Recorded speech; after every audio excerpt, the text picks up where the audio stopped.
حبايب قلبي عاملين ايه؟ يا رب تكونوا بخير. النهارده ان شاء الله هكلمكم عن نوع من انواع التخاطر في منتهى القوة، وانا مش ببالغ لما اقول ان التخاطر بتاع النهارده جدا استثنائي.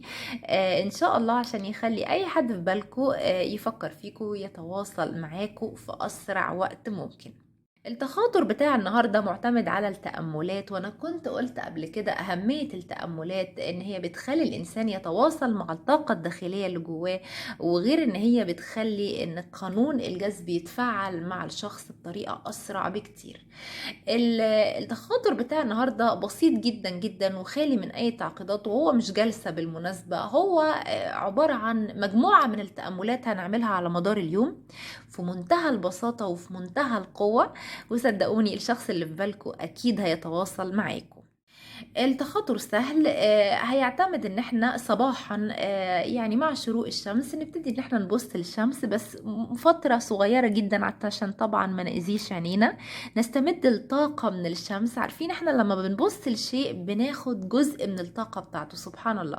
عشان كده دايما بقول لكم بصوا على مناظر جميلة، مناظر طبيعية، تاخدوا جزء من الطاقة بتاعتها. وبحذر دايما ان انتوا ما تبصوش ابدا على اي منظر سلبي عشان هتاخدوا جزء من الطاقة بتاعته.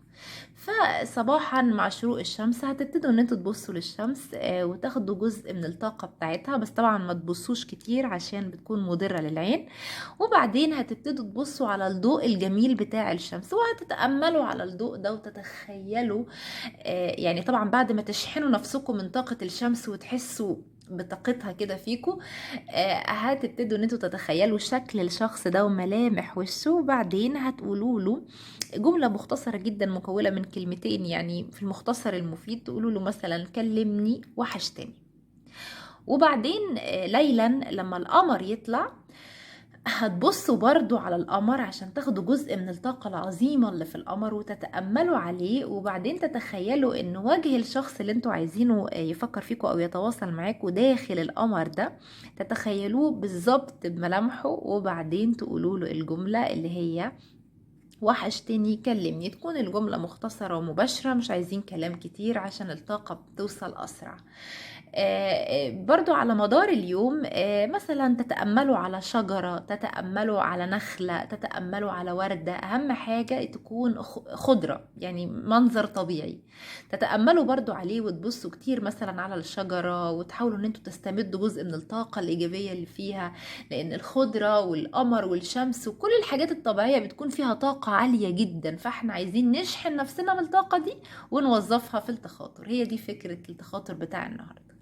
المهم هنبتدي نبص على الشجرة برضو ونتأمل فيها وفي ألوانها الجميلة، وبعدين نتخيل وش الشخص ده ونبتدي نقول له وحشتني كلمني. هي نفس الجملة هنكررها.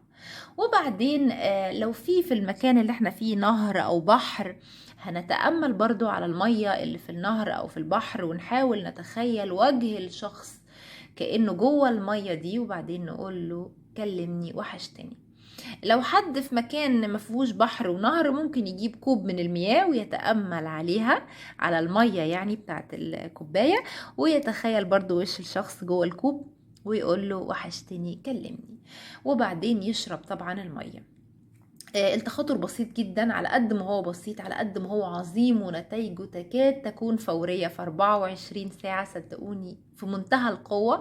جربوه وإن شاء الله بإذن الله يجيب معاكم نتيجة. حبايبي اتمنى يكون الفيديو عجبكم، وباذن الله يا رب يفيدكم. ما تنسوش ان انتوا تدعموني بلايك وشير وسبسكرايب وتفعلوا زر الجرس عشان دايما يوصلكم مني كل جديد. ودمتم يا رب بألف خير وصحة وسلام.